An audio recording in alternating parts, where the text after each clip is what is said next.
Hello everyone. Last class में हम लोगों ने इलेक्ट्रिसिटी के बारे में पढ़ा था कि इलेक्ट्रिसिटी क्या होता है, स्टैटिक चार्जेस के स्टडी को क्या बोलते हैं, करंट इलेक्ट्रिसिटी क्या है। देन हम लोगों ने जाना था प्रॉपर्टीज़ ऑफ चार्जेस के बारे में। अभी हम लोग प्रॉपर्टीज़ ऑफ चार्जेस से आगे नेक्स्ट टॉपिक पढ़ते हैं। नेक्स्ट टॉपिक यहाँ पे हम लोग को पढ़ना है करंट। करंट को हम आई से डिनोट करते हैं।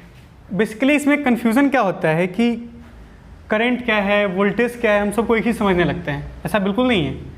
ये जैसे कोई वायर है आपके पास, इस वायर में मान लीजिए बहुत सारा एटम्स है। ऐसा हम लोगों ने फ्री इलेक्ट्रॉन्स के बारे में डिस्कस किया था। और आपको इस बात की जानकारी नहीं है तो आप प्रीवियस वीडियो जाकर के पहले देख लें, शायद आपको बेहतर तरीके से उसके बाद समझ में आए। यहाँ किसी तरीके से हम इसको बैटरी में कनेक्ट कर दिए। अब इस जैसे ही बैटरी में कनेक्ट करेंगे ये सारा इलेक्ट्रॉन्स आगे की ओर बढ़ना शुरू हो जाता है। यहाँ पे कहीं हम नेगेटिव लगा देते हैं। अब इस नेगेटिव का रिपल्सन होता है, ये आगे बढ़ना शुरू होगा।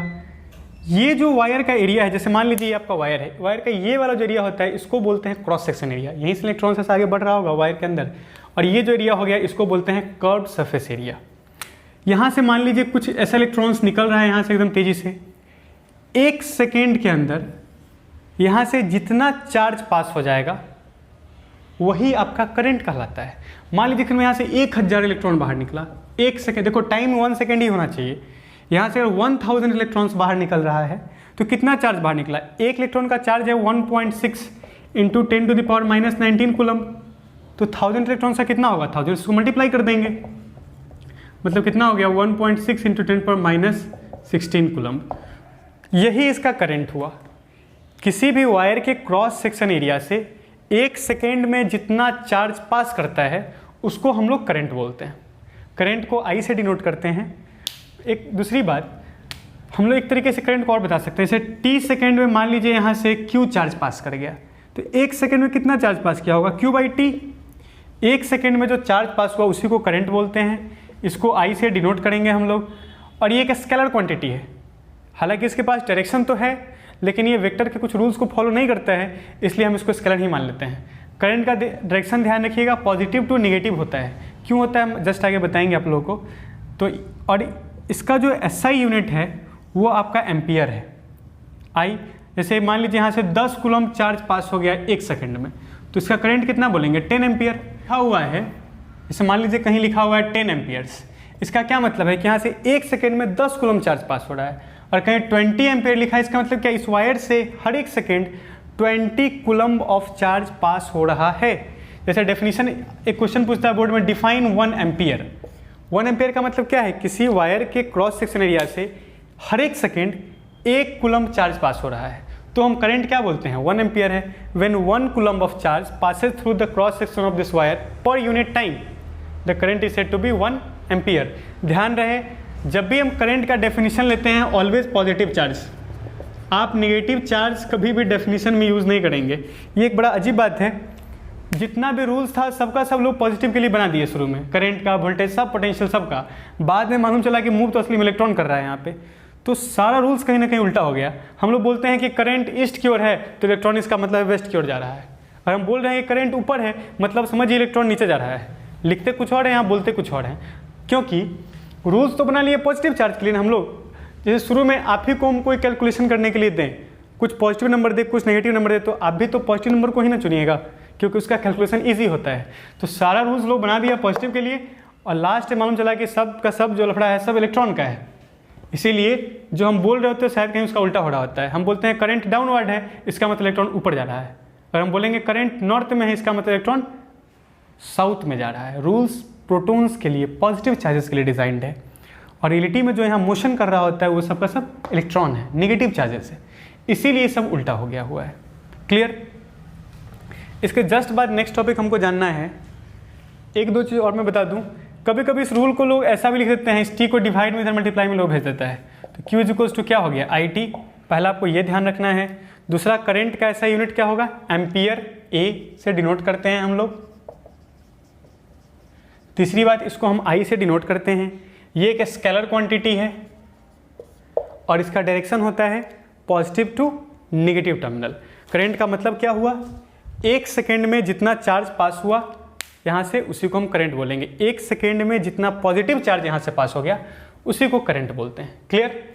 नेक्स्ट हम लोग पढ़ने जा रहे हैं पोटेंशियल। इसी को हम लोग वोल्टेज भी बोलते हैं, घर पे आप सुनते होंगे वोल्टेज हाई वोल्टेज लो, उसी को फिजिक्स में एक स्टैंडर्ड टर्म कहा गया पोटेंशियल। सबसे पहले समझिए पोटेंशियल होता क्या है। कोई एक नॉर्मल 1 कूलम चार्ज को हम ले आए, ध्यान रहे प्लस, कहीं भी यूनिट पॉजिटिव चार्ज डेफिनेशन में बोला जाता है। इसका मतलब 1 कूलम चार्ज कहीं से हम ले आते हैं, 1 कूलम ऑफ पॉजिटिव चार्ज, इसको इस पॉइंट पे ला कर रखे, किसी भी रैंडम पॉइंट पे। यहाँ जैसे ही चार्ज को हम लाए ना, हम देखिए क्या इसके पास 20 जूल ऑफ एनर्जी है। इसी चार्ज को उठा के यहाँ पे कहीं ले आए बी पॉइंट पे, यहाँ इसके पास 50 जूल एनर्जी आ गया। इसको उठा के यहाँ पे कहीं ले आए तो यहाँ इसके पास 10 जूल एनर्जी ही था। 1 कूलम चार्ज को ले लेके हम घूम रहे हैं अलग अलग जगह पर। तो इस ऑब्जर्व क्या किए, आखिर 1 कूलम चार्ज को ही यहाँ पे ला रहे हैं तो 20 जूल एनर्जी मिल रहा है, यहाँ ला रहे हैं तो 50 मिल रहा है। चार्ज तो हर जगह सेम ही है। मतलब पोटेंशियल चार्ज पे डिपेंड नहीं करता, वो लोकेशन का पावर है, जगह का क्वालिटी है। किसी भी पॉइंट पे यहाँ का हमको पोटेंशियल का मतलब क्या, हम 1 कूलम चार्ज को यहाँ पे लाएंगे, इसको जितना एनर्जी यहाँ मिल जाएगा ना, वही इसका पोटेंशियल कहलाएगा। और हम किसी 1 कूलम चार्ज को यहाँ पर लाए, इसको 100 जूल एनर्जी मिल गया, इसका मतलब इस पॉइंट का पोटेंशियल वोल्टेज 100 वोल्ट्स है। यहाँ का पोटेंशियल कितना था 20 वोल्ट, यहाँ कितना था 50 वोल्ट्स, यहाँ कितना था 10 वोल्ट्स। इस पॉइंट का हमको पोटेंशियल निकालना है, तो 1 कूलम चार्ज को ला के यहाँ पर रखेंगे और यहाँ पर इसको जितना एनर्जी मिलेगा इस चार्ज को, वही उसका पोटेंशियल कहलाएगा। देखो एक बात को समझिए, पोटेंशियल चार्ज का क्वालिटी नहीं है, पोटेंशियल लोकेशन का प्रॉपर्टी होता है। यहाँ से अभी इसके पास 20 जूल एनर्जी है इस चार्ज के पास, हम यहाँ चार्ज को हटा देंगे तो क्या इस जगह का कैपेसिटी घट जाएगा? नहीं। कोई दूसरा चार्ज भी आएगा तो उसको भी 20 जूल देगा एनर्जी। 1 कूलम लाए तो 20 जूल मिला, 2 कूलम लाएंगे तो उसको 40 जूल मिल जाएगा, 3 कूलम लाएंगे तो उसको 60 जूल मिल जाएगा। तो पोटेंशियल लोकेशन का कैपेसिटी होता है, चार्ज का प्रॉपर्टी नहीं होता है। पोटेंशियल का मतलब समझ सकते हैं, जैसे कि दुकान ही मुजफ्फरपुर में कोई 2 फेमस चौक लेते हैं हम लोग, एक मिठनपुरा चौक हो गया, एक कोई गाँव का चौक है। आपको कोई दुकान खोलना है, चाय का दुकान ही आप मान लीजिए खोल रहे हैं, तो मिठनपुरा चौक पे हो सकता है कि आप 1000 कप्स डेली सेल कर लिए बिना कोई ज़्यादा मेहनत के। गांव के चौक में आप 100 कप्स भी डेली सेल नहीं कर पाएंगे। तो ऐसा तो नहीं कि मिठनपुरा में आपका चाय क्वालिटी बहुत बढ़िया है, गांव में आप चाय क्वालिटी अच्छा नहीं दे रहे हैं, आपका फेस भी बहुत सुंदर नहीं हो जाएगा मिठनपुरा में। तो ओवरऑल आखिर दोनों में डिफरेंस क्या है? शॉप वही है, आपका टी क्वालिटी भी वही है। हम लोग बोलते हैं मिठनपुरा चौक में भीड़ ज़्यादा है, इस चौक में पोटेंशियल ज़्यादा है, पावर ज़्यादा है। आपके गाँव में उतना पोटेंशियल पावर नहीं है। तो लोकेशन का जो पावर होता है, लोकेशन की जो कैपेसिटी होती है, उसी को पोटेंशियल बोलते हैं। वहाँ पे कोई भी आदमी चला जाए, उसका एनर्जी उसको मिल जाएगा।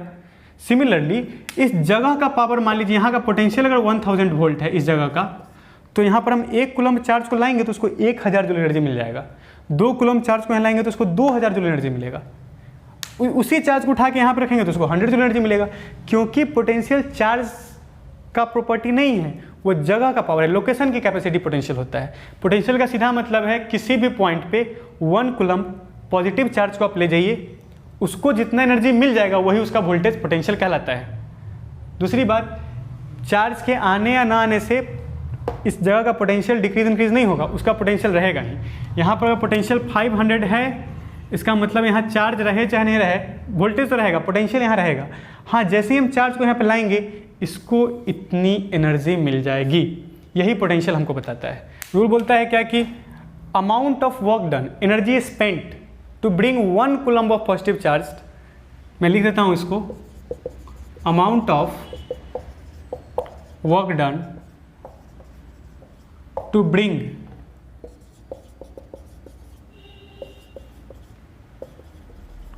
1 coulomb of positive charge from infinity to a point is its potential। देखिए इस डेफिनेशन में सारा कुछ क्लियर कर दिया है। सबसे पहला बात, वर्क डन मतलब जो एनर्जी आप खर्च किए, टू ब्रिंग 1 कूलम, चार्ज 1 ही होना चाहिए और बिल्कुल पॉजिटिव होना चाहिए। नेगेटिव चार्ज के लिए कोई रूल डिज़ाइन नहीं है, जबकि रियली में हर जगह नेगेटिव चार्ज मूव कर रहा होता है। इन्फिनिटी से, यहाँ इन्फिनिटी से किसी एक चार्ज को यहाँ तक लाने में जितना एनर्जी खर्च होगा वही इसका पोटेंशियल कहलाता है। यहाँ इन्फिनिटी का मतलब आप लोग ये मत समझिएगा कि दूर, इतना दूर की जो कभी खत्म नहीं हो सके। जैसे मान लीजिए एक चार्ज को यहाँ से यहाँ तक लाए तो उसको 100 जूल एनर्जी मिल गया, तो इसको हम बोल सकते हैं कि 100 जूल का मतलब क्या है, 0 से 100 ज़्यादा। तो जिस पॉइंट पे एनर्जी 0 होता है उसी को फिजिक्स में यहाँ इन्फिनिटी बोलते हैं हम लोग। जिस पॉइंट पे इसकी एनर्जी 0 है उसको इन्फिनिटी बोलते हैं। और यहाँ जीरो से यहाँ मान लीजिए यहाँ पर एनर्जी जीरो था उस चार्ज का, यहाँ से यहाँ आते आते 100 जूल एनर्जी यहाँ पर आके इसको मिल गया। इसका क्या मतलब कि लाने में 100 जूल एनर्जी हम लोगों ने खर्च किया है। एनर्जी कोई मैजिक थोड़े कि क्रिएट हो जाएगा या डिस्ट्रॉय हो जाएगा। Law of conservation of energy बोलता है कि यहाँ पे एनर्जी जीरो था, इस चार्ज को उठा के यहाँ पे लाए तो उसको 100 जूल एनर्जी मिल गया। इसका मतलब इसको यहाँ से यहाँ लाने में मैंने 100 जूल एनर्जी दिया होगा। इस मार्कर के पास कुछ एनर्जी है, उठा के उसको यहाँ तक ले आए, तो हाइट की वजह से कुछ तो एनर्जी इसका बढ़ गया होगा, ऐसा पढ़े होंगे ग्रेविटेशन में। तो जितना एनर्जी इसका एक्स्ट्रा बढ़ा वो एनर्जी कहाँ से आया, मैं इसको एनर्जी दे रहा हूँ खुद से उठा करके। तो सिमिलरली इसके पास 100 जूल एनर्जी यहाँ आ गया है, इसका मतलब यहाँ से यहाँ इस तक चार्ज को लाने में 100 जूल एनर्जी खर्च हुआ होगा। तो 1 कूलम पॉजिटिव चार्ज को इन्फिनिटी मतलब जीरो लेवल से किसी पॉइंट पर लाने में जितना एनर्जी खर्च होता है उसी को हम पोटेंशियल बोलते हैं। जनरल लैंग्वेज में इसको वोल्टेज बोलते हैं। क्लियर? इसका ऐसा यूनिट वोल्ट होता है। 100 जूल एनर्जी खर्च हुआ तो ये 100 वोल्ट कहलाएगा, 200 जूल आता तो 200 वोल्ट बोलते हैं हम लोग। ये भी एक स्केलर क्वांटिटी है, मतलब इसके पास कोई भी डायरेक्शन नहीं होता है। क्लियर? ऐसा यूनिट क्या है इसका? वोल्ट है। एक और तरीके से हम चाहें तो रूल बना सकते हैं। मान लीजिए क्यू चार्ज को लाने में आपको यू एनर्जी खर्चा हो गया, कहीं से भी इन्फिनिटी से क्यू चार्ज को लाने में यू एनर्जी खर्चा हुआ, तो 1 कूलम को लाने में कितना होगा? You by Q. यही 1 कूलम को लाने में जितना एनर्जी खर्च होता है उसी को हम वोल्टेज बोलते हैं, पोटेंशियल बोलते हैं। रूल मेरा क्या बन गया? U by Q is equals to V। Clear? U क्या है मेरा? Q चार्ज को लाने में जितना एनर्जी लगा वो U हुआ, तो 1 कूलम को लाने में कितना होगा? U by Q. ये मेरा वोल्टेज कहलाएगा। ये पोटेंशियल एनर्जी है। इसका ऐसा यूनिट क्या होता है? एनर्जी का तो जूल होता है, Q का कूलम होता है। तो वोल्टेज का एक और यूनिट मिल गया, जूल पर कूलम। इसको हम V से भी डिनोट करते हैं। कहीं पर अगर हम वोल्टेज बोलते हैं 20 वोल्ट, इसका मतलब है 1 कूलम को लाने में 20 जूल एनर्जी खर्च हुआ है। कहीं अगर 1 वोल्ट लिखा है, इसका मतलब क्या है? 1 कूलम चार्ज को लाने में 1 जूल एनर्जी खर्च हुआ है। 1 वोल्ट पोटेंशियल का मतलब यही होता है। क्लियर? आप लोग इसको नोट कर लीजिए। एक टर्म मैं यहाँ बताना भूल गया, पोटेंशियल एनर्जी। जैसे दुकान में आप समझते हो रेट होता है एक टर्म, एक अमाउंट होता है। मार्केट ही हम लोग खरीदने जा रहे हैं, कुछ दुकानदार से पूछे कि मार्केट का रेट क्या है, वो बोला 30 रुपीज़ पर पीस। इसका मतलब क्या है? 1 पीस का कॉस्ट 30 रुपया। मान लो हम 10 मार्कर्स खरीद रहे हैं तो हमको कितना पे करना पड़ेगा? 300 रुपया। तो टोटल अमाउंट जो हम पे करते हैं ना वो होता है पोटेंशियल एनर्जी, टोटल जो पे किए। और एक यूनिट का जो कॉस्ट होता है उसको रेट कहा जाता है। इसी को वोल्टेज बोलते हैं, पोटेंशियल बोलते हैं। आप इसको इस तरीके से समझ सकते हैं। मान लीजिए आप 1 कूलम चार्ज को ले आए तो आपको 20 जूल एनर्जी मिला। 10 कूलम को लाइएगा तो कितना मिलेगा? 200 मिलेगा। 20 कूलम को लाइएगा तो कितना मिलेगा? 400 मिलेगा। तो 1 कूलम को जितना एनर्जी मिला वो आपका पोटेंशियल कहलाएगा। 1 कूलम के अलावा 10 कूलम, 20 कूलम जो भी आप लिए वो सब क्या कहलाता है? Potential energy. स्पेशली जिस तरीके से रेट का मतलब क्या है? 1 यूनिट का कॉस्ट। उसी तरीके से 1 कूलम एनर्जी का जो 1 कूलम पॉजिटिव चार्ज का जो एनर्जी है वो पोटेंशियल कहलाता है। बाकी कोई भी चार्ज हो उसका एनर्जी पोटेंशियल एनर्जी कहलाएगा। पोटेंशियल को V से डिनोट करेंगे, पोटेंशियल एनर्जी को U से डिनोट करते हैं। ये एनर्जी से इसका यूनिट क्या हो जाता है? जूल। और ये वोल्टेज है, इसका यूनिट क्या होता है? वोल्ट। क्लियर? दोनों स्केलर क्वांटिटी हैं, डायरेक्शन दोनों में किसी के पास नहीं होता। नेक्स्ट टॉपिक हम लोग बढ़ते हैं। हम लोग थोड़ा सा कुछ डिवाइसेस के बारे में जानेंगे। अभी हम लोगों ने करंट के बारे में पढ़ा, फिर हम लोग पोटेंशियल के बारे में पढ़े। एक डिवाइस है हमारे पास गैल्वेनोमीटर, फिर एक एमीटर होता है, फिर हमारे पास वोल्ट मीटर है, फिर हमारे पास पोटेंशियोमीटर है। गैल्वेनोमीटर का काम है किसी वायर में चेक करके बताना करंट पास हो रहा है कि नहीं हो रहा है। बस इसका काम करंट मापना नहीं है। हालांकि एक डिवाइस है मूविंग कॉइल गैल्वेनोमीटर, वो बहुत कम करंट को माप सकता है, लेकिन अभी हमको उसके बारे में डिस्कस नहीं करना। वैसा डिवाइस जो बस चेक करके बताता है। मान लो एकदम फुल्ली डिस्चार्ज बैटरी आपके पास है, अब हमको चेक करना है उसमें थोड़ा भी करंट आ रहा है कि नहीं आ रहा है, तो वहाँ पे हम गैल्वेनोमीटर का इस्तेमाल करेंगे। ये हमको चेक करके बता देगा उसमें करंट है कि नहीं है। Galvanometer just checks the value of current, checks the presence of current. Current है कि नहीं है बताने का काम किसका है? गैल्वेनोमीटर का। एमीटर का काम होता है करंट को मापना। किसी सर्किट में हम एक एमीटर लगा देते हैं तो ये बताता है कि इसमें करंट कितना है, 1 एम्पियर, 2, 3, 4। गैल्वेनोमीटर बस बताएगा करंट है कि नहीं है, एमीटर माप के बताएगा करंट कितना है, वोल्ट मीटर का काम होता है पोटेंशियल मापना, वोल्ट मीटर पोटेंशियल मापता है, वोल्टेज को मापता है, किसी वायर में वोल्टेज कितना है, पोटेंशियल कितना है। पोटेंशियोमीटर भी वोल्टेज को ही मापता है, पोटेंशियल को ही मापता है। तो ये चेक करके बताया करंट है कि नहीं, एमीटर बताया करंट कितना है, वोल्ट मीटर बताया पोटेंशियल है कि नहीं, सॉरी वोल्ट मीटर बताया पोटेंशियल कितना है, वोल्टेज कितना है, और पोटेंशियोमीटर भी बताता है पोटेंशियल कितना है, वोल्टेज कितना है। एक क्वेश्चन आ रहा होगा कि फिर जब दोनों का सेम काम है तो डिवाइस अलग अलग क्यों। देखो वोल्ट मीटर जो वैल्यू मापता है वो एग्जैक्ट नहीं होता है, थोड़ा सा इसमें मिस्टेक रह जाता है। जैसे कि अगर कहीं वोल्टेज 100 वोल्ट है किसी वायर में, तो हो सकता है कि वोल्ट मीटर तुमको 105 दिखा देगा, कभी कभी 95 भी दिखा देगा। तो वोल्ट मीटर आसपास का वैल्यू बताता है। इस वायर का अगर एग्जैक्ट वोल्ट 93 वोल्ट है तो हो सकता है वोल्ट मीटर आपको 96 भी दिखा दे, 92 भी दिखा दे, 91 भी दिखा दे, मतलब ये आसपास का बताता है। वोल्ट मीटर एग्जैक्ट नहीं बताता, पोटेंशियोमीटर एग्जैक्ट वोल्टेज माप के बताता है। यही अंतर है दोनों में। वोल्ट मीटर थोड़ा कैरी करना आसान होता है, वोल्ट मीटर को आप पॉकेट में लेके घूम सकते हैं, कोई इशू नहीं, इतना छोटा होता है। पोटेंशियोमीटर एक हेवी डिवाइस है, इसको केवल लैब में यूज़ करते हैं। तो नॉर्मल पर्पस के लिए हम लोग वोल्ट मीटर यूज़ कर सकते हैं, वोल्टेज मापने के लिए थोड़ा मोड़ा गलती एडजस्टेबल होता है, लेकिन जहाँ लैब में कोई रिसर्च करना है, एग्जैक्ट डेटा हमको चाहिए, तो फिर हम पोटेंशियोमीटर यूज़ करेंगे। क्लियर। तो इन 4 तरह के डिवाइसेस के बारे में आपको इलेक्ट्रिसिटी में जानना था। इसके जस्ट बाद आपको पढ़ना है Ohm's law. Ohm's law Georg Simon Ohm एक साइंटिस्ट थे, उन्होंने बताया था करंट और वोल्टेज का रिलेशन। देखा कब वोल्टेज बढ़ने से करंट में क्या क्या चेंजेस आ सकता है, वो आप यहाँ देखेंगे। उन्होंने एक्सपेरिमेंट करके बताया क्या कि जैसे जैसे किसी वायर में वोल्टेज को बढ़ाते हैं करंट भी बढ़ना शुरू हो जाता है। तो उन्होंने रूल दिया V is directly proportional to I। एक वायर लिया तो उन्होंने उसमें एक एमीटर लगाया करंट मापने के लिए, और इसमें एक वोल्ट मीटर लगा दिया। अलग अलग बैटरी से अलग अलग वोल्टेज दे करके चेक किए, तो देखे कि जैसे जैसे वो वोल्टेज बढ़ा रहे थे करंट भी बढ़ते जा रहा था, जैसे जैसे वोल्टेज घटा रहे थे करंट भी घटते जा रहा था। तो रूल दिया कि V is directly proportional to I, potential in a wire is directly proportional to the current.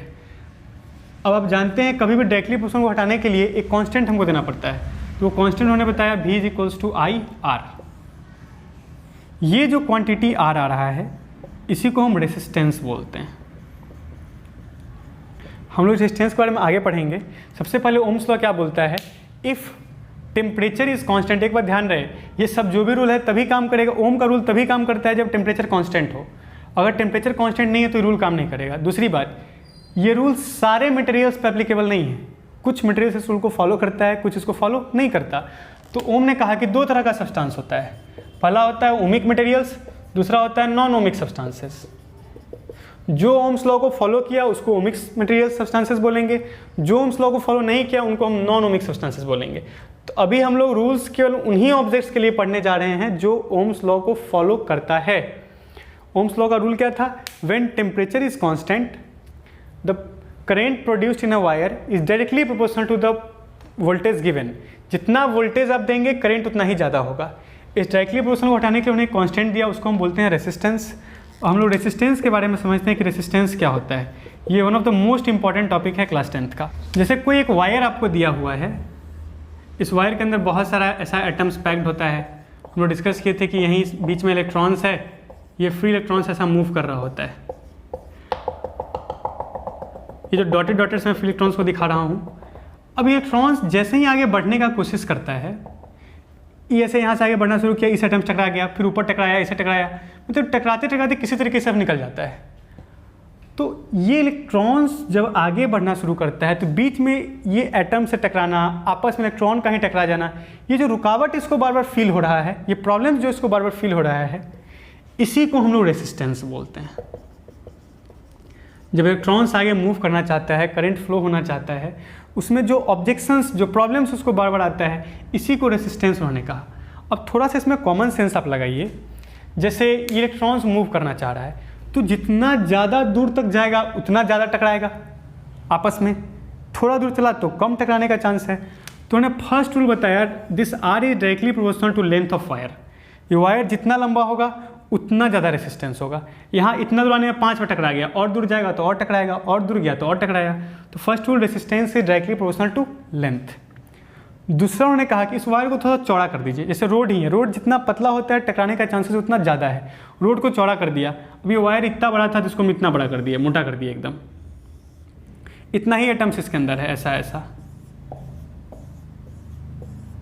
Length same रखे हैं। अब इसमें इलेक्ट्रॉन्स का ज़्यादा टकराने का चांसेस नहीं है, एक जो यहाँ टकराया, कहीं हो सकता है यहाँ टकराया फिर निकल जाएगा। मतलब इस एरिया को अगर बढ़ा देते हैं, चौड़ाई जितना बढ़ा देंगे तो उसका टकराने का चांसेस उतना ही ज़्यादा घट जाएगा। तो सेकेंड रूल आया, this R is inversely proportional to area. Area बढ़ेगा रेसिस्टेंस घटेगा, लेंथ बढ़ेगा रेसिस्टेंस भी साथ साथ बढ़ जाएगा। फिर उन्होंने दोनों को कंबाइन किया और एक नया रूल बनाया, R is equals to rho L upon ए।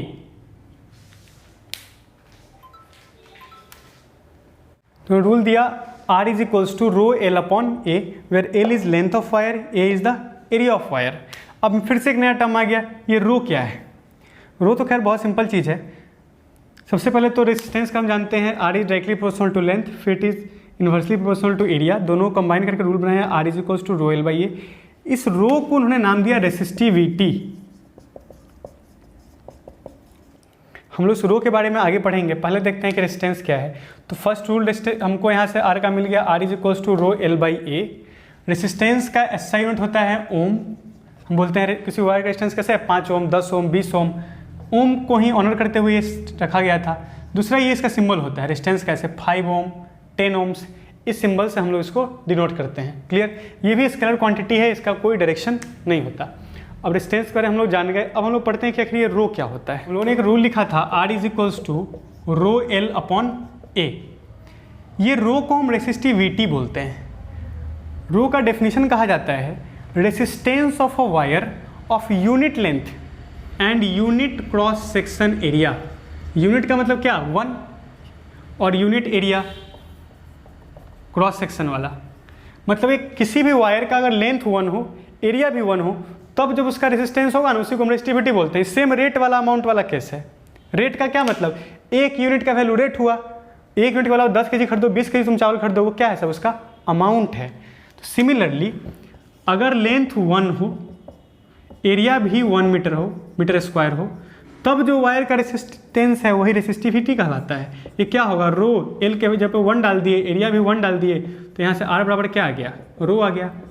सो जब किसी वायर का लेंथ 1 मीटर हो, एरिया 1 मीटर स्क्वायर हो, उस समय जो उसका रेसिस्टेंस होगा ना, उसी को हम रेसिस्टिविटी बोलेंगे। क्लियर? और नॉर्मली क्या है, उसका रेसिस्टेंस है। रेसिस्टिविटी का यूनिट क्या होगा, आप यहाँ खुद से निकाल सकते हैं। R is equals to rho L by है, तो रो को आप क्या बोल सकते हैं, ए डिवाइड में जरा मल्टीप्लाई हो जाएगा, ये हो गया R A upon L. R का यूनिट ओम, एरिया का मीटर स्क्वायर, लेंथ का नीचे मीटर, मीटर मीटर कट गया, मतलब रेसिस्टिविटी का यूनिट होता है ओम मीटर। रेसिस्टिविटी है क्या, किसी वायर का लेंथ 1 मीटर हो, एरिया 1 मीटर स्क्वायर है, तब जो उसका रेजिस्टेंस होगा वही क्या कहलाएगा, रेसिस्टिविटी कहलाएगा। एक बात ध्यान रहे, रेसिस्टिविटी ना लेंथ पे डिपेंड करता है ना एरिया पे डिपेंड करता है। कभी कभी क्वेश्चन आप खास करके आईसीएसई बोर्ड में ऐसा क्वेश्चन पूछ देता है कि हम लेंथ को दूना कर दिए, बताइए रेसिस्टिविटी में क्या चेंज आएगा, कोई चेंज नहीं आएगा, क्योंकि रेसिस्टिविटी क्या है, रेट है। तो मार्कर खरीदने का मार्केट में एक मार्कर कॉस्ट 30 रुपया है रेट इसका, आप 10 मार्कर खरीदते हैं तो आपको 300 रुपया देना पड़ेगा, 20 मार्कर खरीदते हैं तो 600 पे करना पड़ेगा। अब क्वेश्चन बोल रहा है क्या, हम मार्कर का नंबर दूना कर दिए, पहले 10 मार्कर रोज खरीदते थे, अब 20 मार्कर रोज खरीदते हैं, तो इसके रेट में क्या चेंज आएगा। तुम पहले 10 मार्कर रोज खरीदते थे तो 300 रुपया पे करते थे, अब 20 खरीदते हो तो 600 पे करोगे, लेकिन रेट तो इसका 30 रुपया ही रहा ना। आपके अमाउंट ज़्यादा या कम करने से रेट पे कोई इफेक्ट नहीं आता। सिमिलरली रेसिस्टिविटी क्या है, रेट है एक तरह का। लेंथ दूना करो, एरिया दूना करो, रेसिस्टिविटी कभी चेंज नहीं हो सकता है। केवल एक केस है, टेम्परेचर। शुरू में रूल कहा था आपको ओम्स लॉ में, ये रूल तभी काम करता है व्हेन टेम्परेचर इज कांस्टेंट। जब तक टेम्परेचर कांस्टेंट है तब तक रेसिस्टिविटी कभी चेंज नहीं होने वाला है। अगर टेम्परेचर चेंज किए तभी रेसिस्टिविटी चेंज होगा, टेम्परेचर चेंज नहीं है रेसिस्टिविटी में कभी कोई चेंज नहीं आएगा। और टेम्परेचर चेंज किए तो फिर ओम्स लॉ जितना पढ़ें कोई काम नहीं करने जा रहा है। क्लियर? तो रेसिस्टिविटी के बारे में आपको यही जानना था कि इसका यूनिट क्या हो गया, ओम मीटर। रूल इसका R A upon L. Question में आपको लेंथ दिया होगा, एरिया दिया होगा, यहाँ से आप रेजिस्टेंस निकाल सकते हैं। इस तरह से इसको हम डिनोट करते हैं, ओम मीटर। चाहे तो आप इसको ऐसे भी लिख सकते हैं, ओम मीटर। क्लियर? हम लोग नेक्स्ट टॉपिक पे आते हैं। इसके बाद एक है कंडक्टिविटी, कंडक्टेंस। रेसिस्टेंस का क्या मतलब है, कितना करंट ब्लॉक हुआ उसको हम रेसिस्टेंस बोलते हैं। रेजिस्टेंस तो ब्लॉकेज ही था ना, रेजिस्टेंस आप बढ़ा देंगे, रूल क्या था, V is equals to I R, rule तो हम लोग यही पढ़े थे वहाँ पे, V directly proportional to I था, R कांस्टेंट आया था। हम यहाँ चाहें तो I को लिख सकते हैं V बाई आर। देखो R डिनोमिनेटर है, इसका मतलब क्या, रेजिस्टेंस बढ़ाइएगा तो करंट घटेगा, रेजिस्टेंस घटाइएगा तो करंट इंक्रीज होगा अगर वोल्टेज कांस्टेंट है तो सिमिलरली रेजिस्टेंस का मतलब है कितना करंट ब्लॉक हुआ, जितना ज़्यादा रेजिस्टेंस हुआ करंट उतना कम होगा, जितना रेजिस्टेंस कम करंट उतना ज़्यादा।